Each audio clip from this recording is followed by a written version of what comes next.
नमस्कार दोस्तों, स्वागत है आपका मेरे चैनल कॉमिक्स लाइफ में।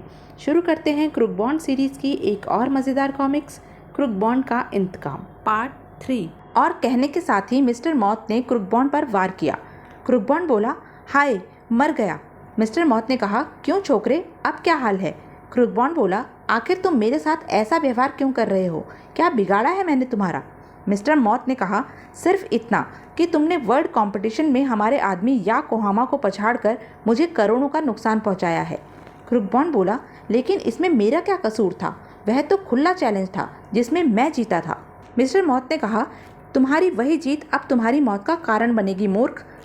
क्रूक बॉन्ड बोला, नहीं, बचाओ, हाय मेरी माँ, मर गया मैं। ठीक उसी समय ब्रूस ली की आत्मा ने वहां प्रवेश किया। उसके पीछे मनमौजी भी था, जबकि मिस्टर मौत ब्राइट से कह रहा था, ब्राइट, तुम तो इसको कुंफू मास्टर बता रहे थे, जबकि यह तो चूहे का बच्चा निकला। मेरे एक भी आक्रमण को नहीं रोक पाया। कहीं तुम मुझे मूर्ख तो नहीं बना रहे हो? ब्राइट ने कहा, यह आप क्या कह रहे हैं बॉस? आज के तमाम समाचार पत्रों में इसकी तस्वीर छपी है। मिस्टर मौत बोला, ओह। ब्रूस ली ने सोचा, तो यही है मिस्टर मौत, मेरा असली शिकार।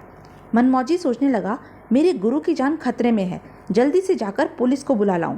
इधर जब फर्श पर पड़े क्रूक बॉन्ड के होश कुछ दुरुस्त हुए, वह सोचने लगा, भलाई इसी में है कि मैं इस कालिए के पैर पकड़कर अपनी जान की भीख मांग लूं, वरना पता नहीं और कितनी पिटाई हो, पता नहीं किस चक्कर में फंस गया मैं। मिस्टर मौत ने कहा, क्यों बे छोकरे, सच सच बता कि तेरी असलियत क्या है, और वर्ल्ड मार्शल आर्ट कंपटीशन में तूने जो दाव पेच दिखाए वह सब क्या चक्कर था? अगले ही पल क्रूक बॉन्ड बोला, मुझे माफ़ कर दीजिए माई बाप, मेरी कोई असलियत नहीं है। मैं तो एक सीधा साधा सा लड़का हूँ। 5 बार 10वीं में फेल होने के बाद मैंने जासूसी करने का धंधा आरंभ किया था। मैं जूडो, कराटे, कुंफू और मार्शल आर्ट का क ख ग भी नहीं जानता। मैं तो क्या, मेरा बाप भी वर्ल्ड मार्शल आर्ट कंपटीशन में हिस्सा लेने का इरादा नहीं रखता था।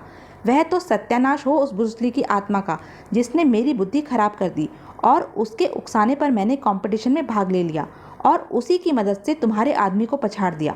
मिस्टर मौत ने कहा, क्या बकते हो?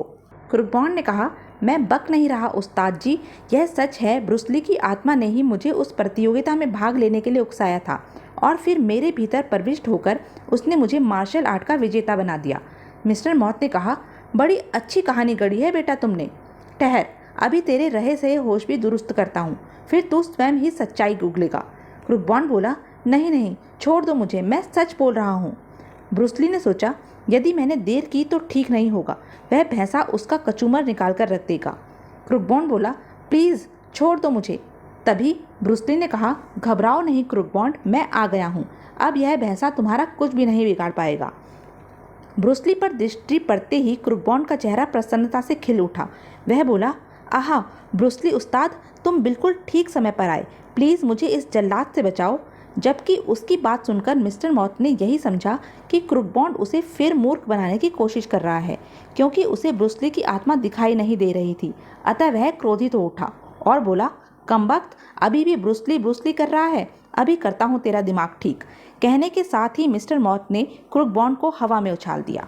फर्श से टकराकर क्रूक बॉन्ड का सर एक बार बुरी तरह झंझना उठा, लेकिन फिर अपने आप को संभालता हुआ वह ब्रूस ली को संबोधित करता हुआ चीख उठा, आप वहाँ खड़े खड़े मेरा तमाशा क्या देख रहे हैं ब्रूस ली भैया? तुम्ही ने मुझे इस चक्कर में फंसाया है, मुझे बचाओ, वरना यह कालिया मेरी हड्डी पसली एक कर देगा।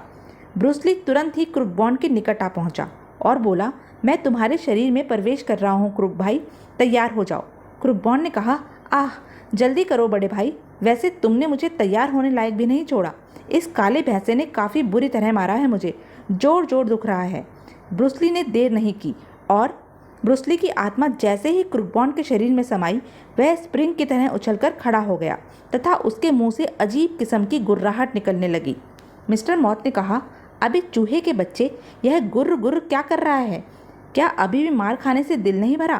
क्रूक बॉन्ड ने कहा, मिस्टर मौत उर्फ मिस्टर केली डॉन, अब मार तुम खाओगे, मैं नहीं।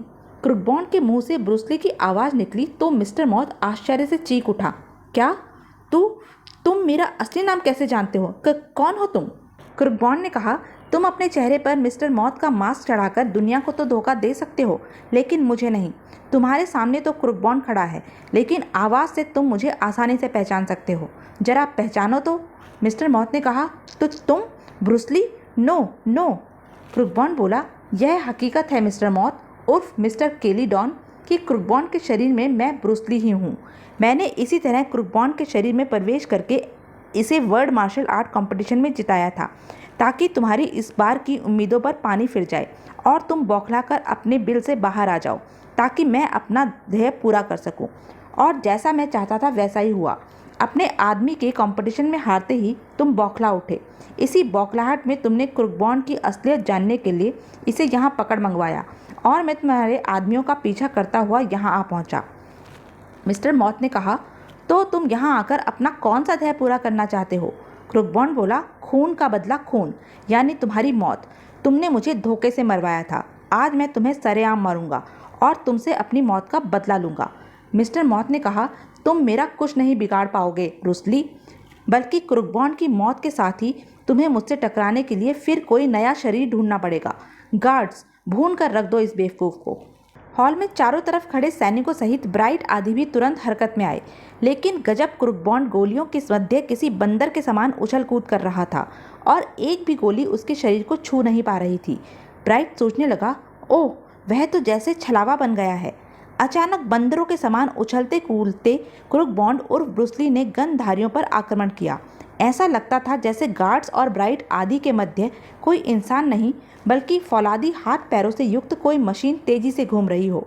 शीघ्र ही क्रुकबॉन्ड बोला, अब तुम्हारी बारी है मिस्टर केलीडॉन। तुमने अपना नाम मिस्टर मॉथ जो रखा है, आज मैं उसे हमेशा हमेशा के लिए सार्थक कर दूंगा। मिस्टर मॉथ बोला, मैं कहता हूँ मुझसे दूर रहो, वरना। लेकिन इससे पहले कि मिस्टर मॉथ अपनी बात पूरी कर पाता, क्रुकबॉन्ड ने उस पर छलांग लगा दी। क्रुकबॉन्ड के भीतर मौजूद ब्रूस ली पर मानो दरिंदगी सवार हो चुकी थी। उसने केलीडॉन को जरा भी संभलने का मौका नहीं दिया। शीघ्र ही केलीडॉन उर्फ मिस्टर मॉथ फर्श पर पड़ा गहरी गहरी सांसें ले रहा था। क्रुकबॉन्ड ने कहा, अपने शैतान को याद कर लो मिस्टर केलीडॉन, क्योंकि अब तुम्हारा आखिरी वक्त है। मिस्टर मॉथ ने कहा, नहीं नहीं, मुझे मत मारो, मैं लाखों रुपए दूंगा। क्रुकबॉन्ड बोला, अरे मूर्ख, अब यह भी भूल गया कि एक आत्मा के लिए धन दौलत कोई मायने नहीं रखती। मुझे तो सिर्फ तेरे प्राण चाहिए और अब तुझे दुनिया की कोई शक्ति मौत के पास जाने से नहीं रोक सकती। मिस्टर मॉथ ने कहा, आई। क्रुकबॉन्ड के भीतर मानो ब्रूस ली की आत्मा नहीं बल्कि किसी राक्षस की शक्ति आ गई थी। उसने एक ही झटके के साथ मिस्टर मॉथ उर्फ केलीडॉन को दो हिस्सों में विभक्त कर दिया।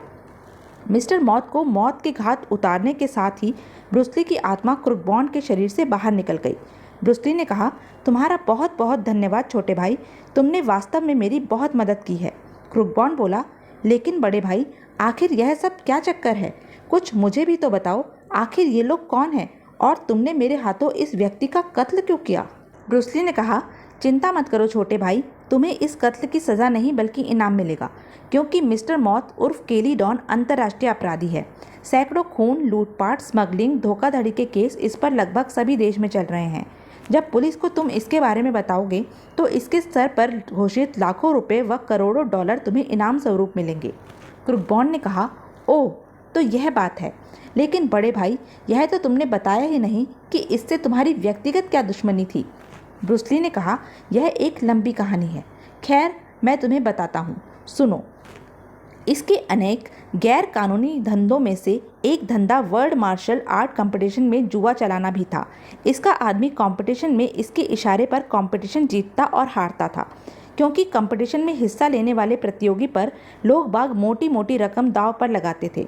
जब मेरी ख्याति चारों तरफ फैली और मैंने कई वर्ल्ड कंपटीशन में इसके आदमियों को धराशायी किया, तो इसने पहले तो मुझे अपने दल में शामिल करने की कोशिश की, लेकिन जब मैं नहीं माना तो एक रात जब मैं सोया हुआ था तो इसने अपने आदमियों से मुझे मरवा दिया।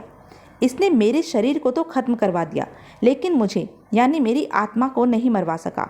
मैं बदले की आग में जलता हुआ इसकी तलाश में भटकता रहा, लेकिन यह मेरी पकड़ में नहीं आया। लेकिन एक दिन जब मुझे यह पता चला कि भारत में एक वर्ल्ड कंपटीशन होने जा रहा है, तो मैं समझ गया कि यह भी अपने आदमियों को उस कंपटीशन में ज़रूर उतारेगा।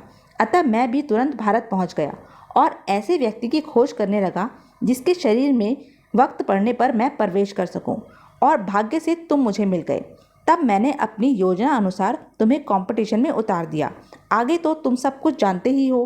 क्रुकबॉन्ड ने कहा, यानी अपने हत्यारे से बदला लेने के लिए तुमने मुझे मात्र चारे के रूप में प्रयोग किया था? यह तो बड़ी गलत बात है बड़े भाई।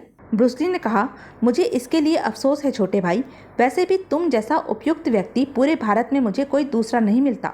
क्रूक बॉन्ड ने कहा, क्या? ब्रूस ली बोला, बिल्कुल सच। लो, तुम्हारा चेला मनमौजी तुम्हारी मदद करने के लिए पुलिस फोर्स ले आया, अब तुम उन्हें संभालो, मैं चला। क्रूक बॉन्ड ने कहा, नहीं नहीं बड़े भाई, तुम ऐसे नहीं जा सकते। मैंने जो तुम्हारी इतनी मदद की उसके बदले तुम्हें मुझे मार्शल आर्ट के दांव पे सिखाने होंगे, ताकि केली डॉन जैसे किसी कुंफू मास्टर से फिर बुरी तरह मार न खा सकूं। ब्रूस ली ने कहा, सॉरी ब्रदर, अब मैं यहाँ एक क्षण के लिए भी नहीं रुक सकता। ब्रूस ली नहीं रुका तो क्रूक बॉन्ड ने लपककर उसके पैर पकड़ लिए और बोला, तुम इतने स्वार्थी नहीं बन सकते बड़े भाई, तुम्हें मुझे मार्शल आर्ट सिखाना ही होगा, वरना मैं तुम्हारे पैर जीवन भर नहीं छोड़ूंगा। ब्रूस ली ने कहा, अरे अरे, यह क्या कर रहे हो छोटे भाई, छोड़ो मेरे पैर, जाने दो मुझे। क्रूक बॉन्ड बोला, नहीं नहीं, जब तक तुम मुझे वचन नहीं दोगे मैं तुम्हारे पैर हरगिज नहीं छोड़ूंगा। ब्रूस ली ने कहा, अरे भाई छोड़ दो। क्रूक बॉन्ड बोला, नहीं छोड़ूंगा, नहीं छोड़ूंगा, हरगिज नहीं छोड़ूंगा, मरते दम तक नहीं छोड़ूंगा। धमाका सिंह ने कहा, अबे तू तो क्या, तेरा नाना भी छोड़ेगा, अभी देख। अपने पिता की कर्कश आवाज़ के साथ ही पीठ पर डंडा पड़ते ही क्रूक बॉन्ड की आंखें खुल गई। क्रूक बॉन्ड बोला, आई बापू। धमाका सिंह बोला, क्यों बेटा, खुल गई नींद? सुबह हो चुकी थी और उसके साथ ही क्रूक बॉन्ड को असली मामला समझते देर नहीं लगी थी। क्रूक बॉन्ड ने सोचा, सत्यानाश, यानी मैं रात भर ब्रूस ली के ही सपने देखता रहा। धमाका सिंह बोला, अबे कमबख्त, जल्दी पैर छोड़कर उठ खड़ा हो, वरना मैं तेरी दोनों टांगें तोड़कर रख दूंगा। अगले ही पल क्रूक बॉन्ड उछलकर खड़ा हुआ और पूरी शक्ति से गेट की ओर दौड़ पड़ा। धमाका सिंह बोला, अबे गधे की औलाद, भागता कहाँ है? रुक जा, आज मैं तेरी सपने में चीखने चिल्लाने की बीमारी दूर करके ही रहूँगा। लेकिन अगले पल सारा माजरा समझते ही क्रूक बॉन्ड भला अपनी हड्डियाँ तुड़वाने के लिए वहाँ कहाँ रुकने वाला था। क्रूक बॉन्ड बोला, बापू, अब तो मैं तभी रुकूंगा जब आप हवलदारी छोड़कर सन्यासी हो जाएंगे, वरना भला कोई बकरा भी जानबूझकर कसाई के पास आता है। जय हिंद। धमाका सिंह ने कहा, एक बार हाथ आजा सत्यानाशी, फिर तुझे बताऊंगा कि कसाई कैसे बकरे को हलाल करता है। और दोनों एक दूसरे के पीछे दौड़ते चले गए। तो यह थी क्रूक बॉन्ड सीरीज़ की मज़ेदार कॉमिक्स। ऐसे ही मज़ेदार कॉमिक्स के लिए बने रहें मेरे साथ, और हाँ, मेरे चैनल को लाइक, शेयर और सब्सक्राइब करना ना भूलें। धन्यवाद।